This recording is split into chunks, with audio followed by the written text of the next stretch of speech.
Dr. Rubin, the Secretary of State would be visiting Greece at the end of the week, and news so far has it that the visit to Ankara is not on the agenda. I wonder what kind of messages will such a visit convey? Well, certainly the message reinforces that the United States stands with Greece in these recent disputes that Turkey has precipitated.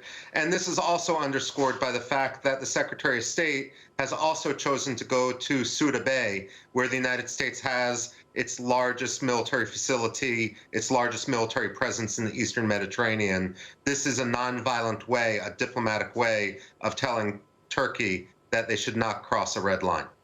Right, but Secretary Pompeo will be visiting, as you said, Súdà Bay, and I've read Senator Ron Johnson's statement for beefing up, I'm quoting his wording, the U.S. military presence in Súdà because of uncertainty about the future of the U.S. presence at the Incirlik air base. I wonder if Súdà could in fact offer an alternative military-wise of what Incirlik offers, especially taking into consideration Incirlik location. Well, certainly Súdà Bay helps the United States maintain its presence in the region. We wouldn't rely on Súdà Bay in the same way that we would rely on Incirlik. No one is talking, for example, about placing nuclear weapons in Súdà Bay. That's off the table as far as I understand.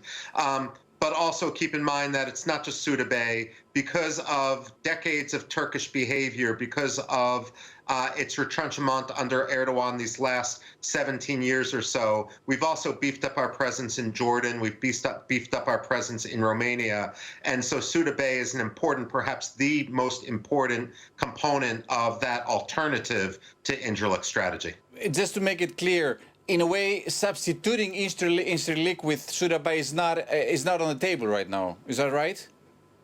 Well, it's being discussed actively, and you know how Washington is. First of all, the discussions we're past the trial balloon stage. The fact that this is actively being debated is significant. Now, the officials at Incirlik have denied that the United States is making this move, but they wouldn't be in a position to deny this if there wasn't a discussion ongoing. So Turkey should take very, very seriously what Senator Johnson has said, even if the Pentagon isn't ready to finalize and formalize that move right now. Dr. Rubin, I'm a little bit confused with the U.S. presence in the area of the East Med. It looks like the U.S. wants to reduce its military presence around the world and puts much more emphasis on diplomacy efforts. But it looks like the U.S. did not play a major role in de-escalation efforts in the recent Greek-Turkish crisis with the route race.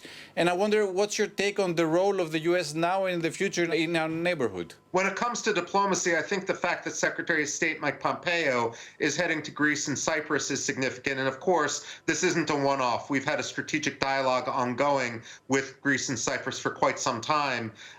In fact, it's been the most consistent diplomatic push, perhaps, of the Trump administration as we start to shift the United States posture.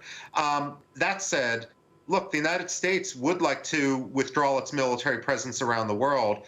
Most of the gas and the oil that comes from the Persian Gulf region goes to China and goes to India. Why should U.S. forces protect that? The Eastern Med is different, however. The Eastern Med is crucial to our allies, not just because of energy issues, but the United States traditionally gets involved whenever any country threatens the sanctity of international waterways or the international order. And make no mistake, what Turkey is doing right now is threatening the post-Lausanne Treaty, post-World War I order. Dr. Rubin, thank you very much for being with us tonight. Thank you for having me.